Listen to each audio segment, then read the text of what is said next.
cannot say I play MMA. You cannot say. You have to compete here with lions. If not, they're gonna hurt you. They're gonna break your arms. They're gonna break your legs. You're on the mat with the broken leg, doing like this, telling me he's gonna kill me still. Like, what are you doing, bro? Yeah. That's disgusting, man. I'd break his other leg.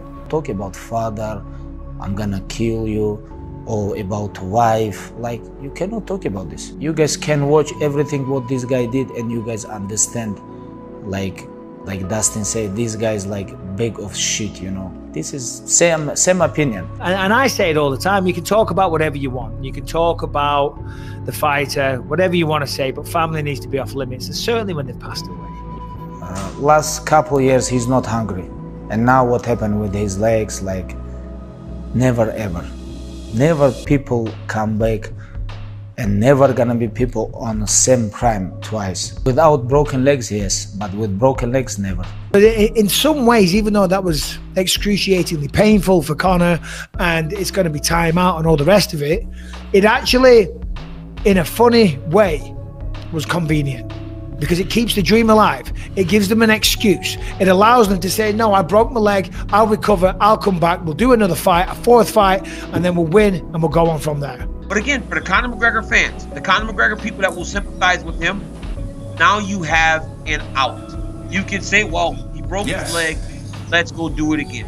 So ultimately, you still have an out. Well, you know, in your phone, you can save camera like a file with pictures. He might have had a file with a bunch of ankle wrapped up pictures that said Plan B. So you just got sparked by Dustin Poirier, so sit the fuck down, Conor McGregor. You couldn't even knock that old man off the stool. How are you gonna knock off greatness in the greatest welterweight of all time? So, you know, I think it's funny. You know, he's just trying to put his name in the hat, keep some hype out there, like he's actually a winnable fighter. Dude, the guy has nothing left, man. You made all your money, you're cashed out, you're not hungry. We get it, guy. Just go away, fade off into the driftness, man. Leave this to the guys that are still hungry and motivated. Because he truly believes in his heart that that's the reason why his leg broke, okay? And if there was some stress fractures, then it probably is why the leg broke. You know what I mean? There is reasons for things. Things don't happen for no reason. So that's why, and he believes it would have made it to round 2 and he would have turned things around. All fighters believe that, of course. And of course, look at the fight with Chad Mendes. He was able to do that. Was it likely? No. Was it possible? Yes. You can't say it was impossible because that would just be an outright lie. So in his mind, the fight stopped because of an injury. So therefore, he's fired up to get back, to change the narrative and come back. And I got to say, as I say, I do respect that attitude. I really do. But who does he come back against? I think a step back would be good. Take Conor back to a guy that's a striker, but a smaller striker, someone that isn't going to hurt him and make him make mistakes. Someone smaller with a name that Conor can kind of have stand in front of him. He's got the backstory. He's a big name. He's a big deal. And he's on the slide. Tony Ferguson. That's the perfect matchup. Because, listen, I respect Tony Ferguson, but you got to be honest, he's kind of on the slide. He could turn it around and come back.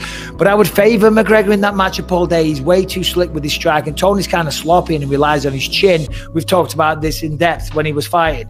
You know, he relies on his chin, and that's diminishing him now. He can't take shots like he used to. I don't know if that's the case. He's certainly coming towards the end of his career. Seems like his heyday's behind him. Conor have good age, only 32, but Tony Ferguson 38. No. Conor with this, what happened with his mind, legs, and like, I don't think these both guys finished, but this guy is good for promotion. For UFC, okay, they're gonna bring so much, like attention, everything, okay.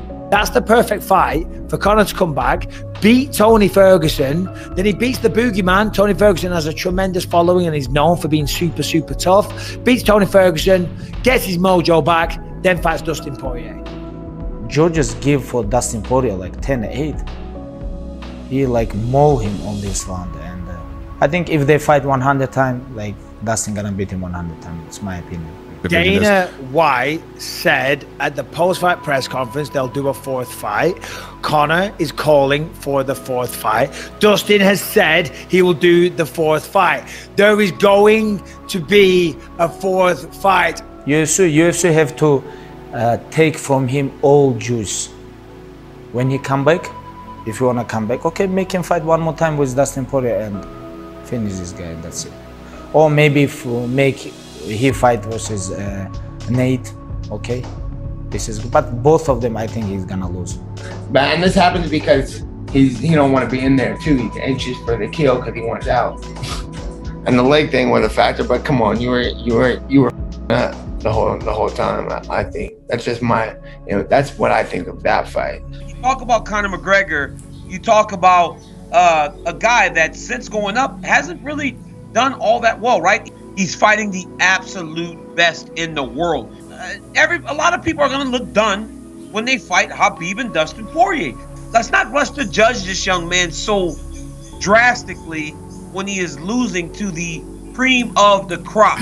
It depends you fight with who. If you're gonna fight with Cowboy Cerrone, you're gonna look good. You're gonna be like lion. But if you're gonna fight like guys who on the top, who really best in the world, like Dustin Poirier, like this fight gonna show your level. Okay, fight with Cowboy or like these fights, be lion and that's it, make money. He's a guy that can compete, but he's not the champion, Conor McGregor. He's not the double champion. He's not that guy anymore. He's just a guy that's in the UFC, right? If he was just if he wasn't Conor, hasn't done the things that he's done, he would just be a regular fighter. That's probably the level of respect that he gets now. Is just he's a regular fighter with a lot of money and a lot of hype and recognition. But the old Conor, the hungry Conor, that was the fighter that fighters respected. Now, not that we don't respect him at all. He's a UFC fighter, but he's just a regular fighter. At the end of the day, no disrespect to Conor because I love what he's doing for our sport. I don't think he's going to be in conversation when people are sitting around at a barbershop talking about the greatest martial artists in the world. Yeah, I said in an interview that he was losing clout among fighters and in the game. Dana White's laughing at him. Reporter asked him, he said, Conor says he's fighting Justin next. Dana laughs. That's all the proof you need right there. You're losing respect. He's an incredible entertainer that gets people interested in these pay-per-views or gets people interested in whatever product he's coming out with next. And one of the best promoters that's ever done it. I mean, I've never seen a promoter promoting something, lining up the next fight, sitting there holding a broken leg. Like young generation people watch on him, like watch on this sport, and you're doing okay. If you want to promote your fight, or promote, but don't talk about father. Call it whatever you want. It worked. Every media outlet's putting out, we got to see these guys fight a fourth time. His before, it works. It worked. Fight, okay, like some trash talk I support, but we have always we have to know you cannot go family, wife, father, religion. This is not promote fights. This is little bit dangerous. Fighting is having to deal with adversity every day, being told no, having to wake up, not necessarily do things that you don't necessarily want to do. And that requires discipline. It hardens you and you become a good fighter as a byproduct of all these things that happen throughout your life. And the idea of having $100 million in the bank where everyone tells you yes, you get to make your own schedule, you get to wake up when you want, go to bed when you want. It's the opposite of having to be a fighter. It actually softens you. So I feel like for Conor to come back, he needs to harden himself as a man. In order to do that, he needs to get rid of all them things. Maybe go away, get out of that world and become hardened again over time.